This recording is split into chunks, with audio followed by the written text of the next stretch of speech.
வணக்கம் ஃப்ரெண்ட்ஸ், நம்ம இன்றைக்கி வந்து ஃபேமிலி பாட் குல்ஃபி ஐஸ் எப்படி செய்கிறது பார்க்கலாம். வாங்க இன்க்ரீடியன்ஸ்குள்ளே போகலாம். நான் வந்து 500 ml பேக்கெட் எடுத்திருக்கேன், 2 பேக்கெட். அப்புறம் வந்து ஸ்லைஸ்ட் பாதாம் பிஸ்தா கேஷ்யூ எடுத்திருக்கேன்.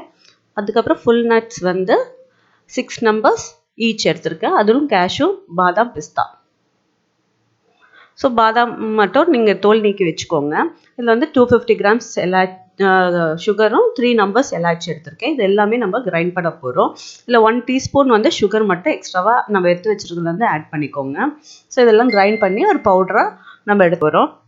ஸோ ஸ்டவ் ஆன் பண்ணிவிட்டு ஹெவி பாட்டம் வெசல் ஒன்று வச்சுக்கோங்க. நான்ஸ்டிக்காக இருந்தாலும் ஓகே. இதில் வந்து நான் 2 பேக்கெட்டுமே ஃபுல்லாக ஊற்றிட போகிறேன். ஸோ பால் நல்லா பொங்குற வரைக்கும் ஃபுல்லாக ஹை ஃப்ளேம்லேயே வச்சுக்கோங்க. ஸோ நம்ம 2 பேக்கெட்டுமே நம்ம ஃபுல்லாக ஊற்றியாச்சு. இது வந்து இப்போ நல்லா பால் பொங்குற அளவுக்கு வெயிட் பண்ணுங்கள். ஸோ இது வரைக்கும் ஹை ஃப்ளேமில் வச்சுக்கோங்க. இதுக்கப்புறம் வந்து லோ ஃப்ளேம்லேயே வச்சுட்டு ஃபஸ்ட்டு வந்து நான் வந்து கேஷ்யூ பாதாம் வந்து எல்லாமே பவுடர் பண்ணி வச்சுருந்தாலும் சுகர் எலாச்சிலாம் போட்டு அதை வந்து நம்ம இந்த ஸ்டேஜ்லேயே பால் பொங்கி கொஞ்சம் நேரத்துலேயே வந்து நீங்கள் ஆட் பண்ணிக்கோங்க. ஏன்னா அப்போ தான் ஃப்ளேவர்ஸ் ஃபுல்லாக அதில் செட்டில் ஆகும்.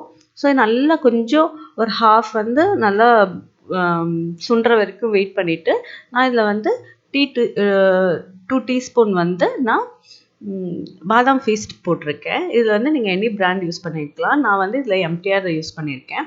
இது ஏன் நான் யூஸ் பண்ணேன்னா கொஞ்சம் க்ரீமியாகவும் ஃப்ளேவர் ப்ளஸ் வந்து ஒரு கலர் கொடுக்கறதுக்கு, நேச்சுரல் கலர் கொடுக்கறதுக்காக நான் இதை யூஸ் பண்ணியிருக்கேன். நான் இதில் வந்து எந்த விதமான கலரோ ஆர்டிஃபிஷியல் கலரோ குங்குமப்பூவோ எதுவுமே யூஸ் பண்ணல. உங்களுக்கு வேணுன்னா குங்குமப்பூ கூட யூஸ் பண்ணிக்கலாம். ஸோ நல்லா சுண்டிடுச்சு கொஞ்சம்.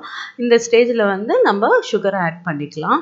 ஸோ சுகர் ஆட் பண்ணி இன்னுமே கொஞ்சம் நல்லா சுண்டுற அளவுக்கு வச்சுருங்க. லோ ஃப்ளேம்லேயே வச்சுக்கோங்க. ஸோ இந்த மாதிரி திக்காக ஆனதுக்கப்புறம் நம்ம ஸ்லைஸ் பண்ணியிருந்த பாதாம் பிஸ்தா கேஷ்யூ வந்து கொஞ்சமாக இதில் வந்து நட்டி ஃப்ளேவருக்காக ஆட் பண்ணிக்கோங்க. ஸோ ஆட் பண்ணிவிட்டு ஒரு பாட்டில் எடுத்து வச்சுக்க வேண்டியதுதான். ஸோ இந்த பாட்டில் தான் நான் யூஸ் பண்ணியிருக்கேன். இந்த பாட்டில் வந்து நீங்கள் ஃபுல்லாக ஃபில் பண்ணிக்கோங்க. ஸோ ஃபுல்லாக ஃபில் பண்ணிவிட்டு மேலே கார்னிஷ் பண்ணுறதுக்காக நம்ம ஸ்லைஸ் பண்ணியிருந்தால் நட்ஸை வந்து மேலே தூவிக்கோங்க. ஸோ தூவிட்டு ஓவர் நைட் வந்து ஃப்ரீஸ் பண்ணிக்கோங்க. இல்லைன்னா 6 to 8 hours கூட போதும். ஸோ நான் வந்து ஓவர் நைட் ஃப்ரீஸ் பண்ணி வச்சுருக்கேன். வாங்க எப்படி இருக்குன்னு பார்க்கலாம். இதுதாங்க ஃப்ரெண்ட்ஸ். ஸோ இப்படி தான் இருக்குது. நான் இது வந்து மறுநாள் மார்னிங் வந்து தான் எடுத்து யூஸ் பண்ணுறேன். நான் பாருங்கள் நல்ல கலர் ஃப்ளேவர் எல்லாமே நேச்சுரலாகவே இருக்குது.